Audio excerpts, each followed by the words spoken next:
যশোরের জেলা প্রশাসক মোহাম্মদ আজহারুল ইসলাম এর সাথে অভয়নগর সর্বস্তরের সুধীজনদের সাথে মত বিনিময় সভা অনুষ্ঠিত হয়েছে।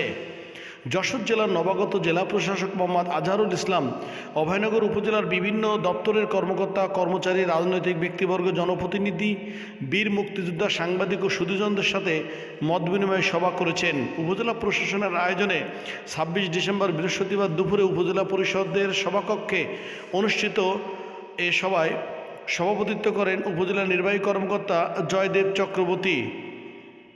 অনুষ্ঠানে প্রধান অতিথির বক্তব্য রাখেন যশোর জেলা প্রশাসক মোহাম্মদ আজহারুল ইসলাম।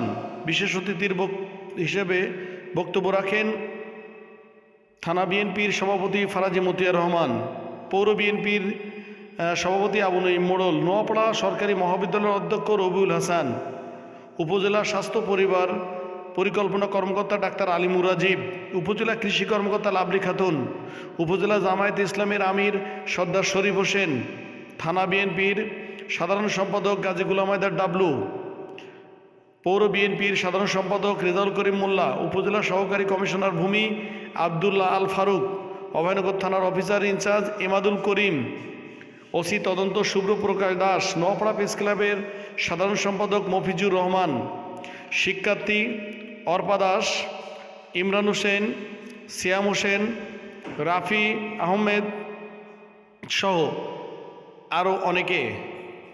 এ সময় অভয়নগরবাসী বলেন, অভয়নগরের যে দীর্ঘদিনের হাইওয়ে মহাসড়কের সমস্যা, যানজটের সমস্যা, এলাকার পানিবদ্ধতার সমস্যা সহ বিভিন্ন যে গুরুত্বপূর্ণ সমস্যাগুলো রয়েছে, সেই সমস্যাগুলো চিহ্নিত করে ডিসি মহোদয়ের মাধ্যমে সমাধানের আহ্বান জানান। অনুষ্ঠানে প্রধান অতিথি যশোর জেলা প্রশাসক মোহাম্মদ আজহারুল ইসলাম বলেন,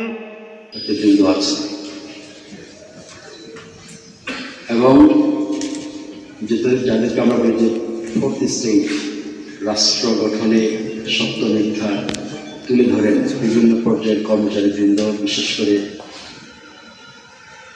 থানার অফিসার ইনচার্জ,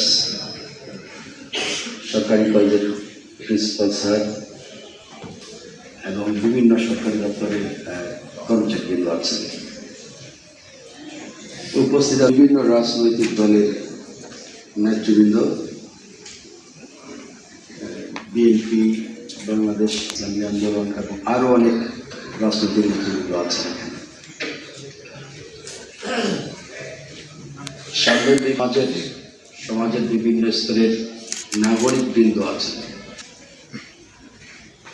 জুলাই আগস্টের গণঅভ্যুত্থানের ছাত্র জনতার প্রতিনিধিত্বকারী ছাত্ররা আছেন। মিনিস্ট্রি ইভেন্ট এমন যদি হতে পারে যে তাৎক্ষণিকভাবে সেটা কোনো মন্ত্রী কিংবা উপদেষ্টা, প্রধান উপদেষ্টার তাৎক্ষণিকভাবে জানানোর প্রয়োজনে তিনি সরাসরি ফোনে সেটাকে অবৈধ করতে পারেন, এতটুকু ক্ষমতা আছে।